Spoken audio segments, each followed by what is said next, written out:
Hello guys, आप सभी का स्वागत है हमारे चैनल जीके इन मिनट्स पर। तो भारत का इतिहास, सोचिए, एक इतनी विशाल और दिलचस्प कहानी जो हजारों सालों में फैली हुई है। लेकिन क्या इसे एक सिंपल आसान कहानी में पिरोना पॉसिबल है? चलिए आज हम इसी की कोशिश करेंगे। तो सबसे बड़ा सवाल यही उठता है, इतने हजारों साल के इतिहास को एक साफ सुथरे समझ में आने वाले मैप में आखिर फिट कैसे किया जाए। चलिए इसका जवाब ढूंढते हैं। इसको समझने का सबसे पहला कदम, या आप कह सकते हैं कि पहली चाबी, है इसे 3 मेन एरास या कालों में बांटना। यही हमारी पूरी टाइमलाइन के फंडामेंटल बिल्डिंग ब्लॉक्स हैं। और ये पूरा डिवीजन एक बहुत ही इंटरेस्टिंग चीज पर बेस्ड है, रिटन एविडेंस, यानी लिखे हुए सबूत। सबसे पहले है प्री हिस्टोरिक पीरियड, यानी वो टाइम जिसका कोई रिटन रिकॉर्ड है ही नहीं। फिर आता है प्रोटो हिस्टोरिक पीरियड, जहां लिखा हुआ तो मिला है पर हम अभी तक उसे पढ़ नहीं पाए हैं। और आखिर में आता है हिस्टोरिक पीरियड, जिसके लिखे हुए सबूत भी हैं और उन्हें पढ़ा भी जा सकता है। तो हमारा सफर शुरू होता है प्री हिस्टोरिक पीरियड से। ये शब्दों से भी पहले का टाइम था। इसकी कहानी हमें किताबों से नहीं बल्कि जमीन से मिले औजारों और आर्टिफैक्ट से पता चलती है। इस काल को भी आगे 4 युगों में डिवाइड किया गया है, जो इंसानी सोसाइटी और उनके टूल्स के डेवलपमेंट को ट्रैक करते हैं।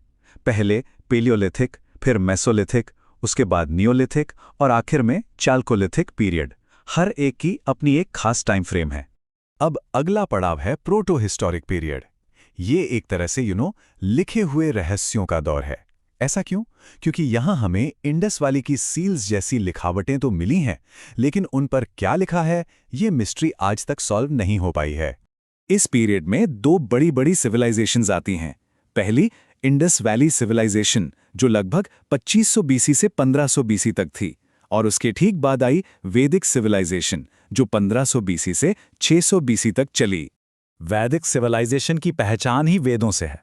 ये जो प्राचीन ग्रंथ है ना, ये सिर्फ धार्मिक किताबें नहीं हैं, बल्कि ये उस टाइम की सोसाइटी, कल्चर और लाइफस्टाइल को समझने के लिए एक अनमोल खिड़की की तरह हैं।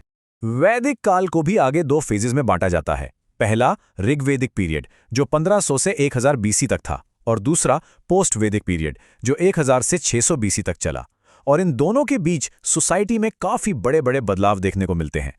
और अब हम एंटर कर रहे हैं उस एरा में जहां से इतिहास हमसे सीधे सीधे बात करता है। यह है हिस्टोरिक पीरियड। यहां से हमें लिखे हुए रिकॉर्ड्स मिलने लगते हैं, जो एक बहुत ज्यादा डिटेल्ड और क्लियर पिक्चर देते हैं। इंडिया के हिस्टोरिक पीरियड को आसानी से समझने के लिए 3 बड़े हिस्सों में देखा जाता है: एंशिएंट, मेडिवियल और मॉडर्न इंडिया। डेट्स जैसे 712 एडी और 1707 एडी इन युगों के बीच के इंपॉर्टेंट टर्निंग पॉइंट्स हैं। तो शुरुआत करते हैं एंशिएंट इंडिया से। एंशिएंट इंडिया यानी 600 बीसी से 712 एडी तक का समय, ये वाकई में शक्तिशाली साम्राज्यों का दौर था। महाजनापदास से शुरू होकर कहानी आगे बढ़ती है मौर्य एम्पायर के विशाल विस्तार तक, फिर गुप्ता एम्पायर के सुनहरे दौर से होते हुए हर्षा के शासनकाल पर आकर रुकती है। इसके बाद आता है मेडिवल इंडिया। इस काल को भी 2 हिस्सों में बांटा जाता है: अर्ली मिडिवल पीरियड, जो 8th से 12th सेंचुरी तक था, और लेट मिडिवल पीरियड, जो 13th से 18th सेंचुरी तक चला। और यहां ना एक बहुत बड़ा शिफ्ट देखने को मिलता है, जहां अर्ली मिडिवल पीरियड में इंडिया अलग अलग रीजनल किंगडम्स में बटा हुआ था, जैसे नॉर्थ में चौहान और पाल, साउथ में चोला और पांड्या। वहीं लेट मिडिवल पीरियड आते आते पावर बड़े बड़े साम्राज्यों के हाथ में आ गई, जैसे नॉर्थ इंडिया में दिल्ली सल्तनत और मुगल एम्पायर, और डेक्कन में विजयनगरा एम्पायर। और आखिर में हम पहुंचते हैं मॉडर्न इंडिया में, जिसकी शुरुआत 1707 में मुगलों के पतन से मानी जाती है। ये बहुत उथल-पुथल वाला टाइम था। यूरोपियन पावर्स का आना, 1857 की क्रांति और फिर इंडिया का लंबा फ्रीडम स्ट्रगल, इन सब ने मिलकर उस इंडिया की नींव रखी जिसे हम आज जानते हैं। तो अब तक हमने सारे टुकड़े देख लिए। चलिए अब इन सब को जोड़कर पूरी पिक्चर देखते हैं। ये देखिए, ये है हमारा पूरा हिस्टोरिकल मैप। कैसे प्री हिस्टोरिक से कहानी शुरू होकर प्रोटो हिस्टोरिक में इंडस वैली और वैदिक सिविलाइजेशंस तक पहुंचती है, और फिर हिस्टोरिक पीरियड 3 ब्रांचेस में डिवाइड हो जाता है: एंशिएंट, मिडिवल और मॉडर्न।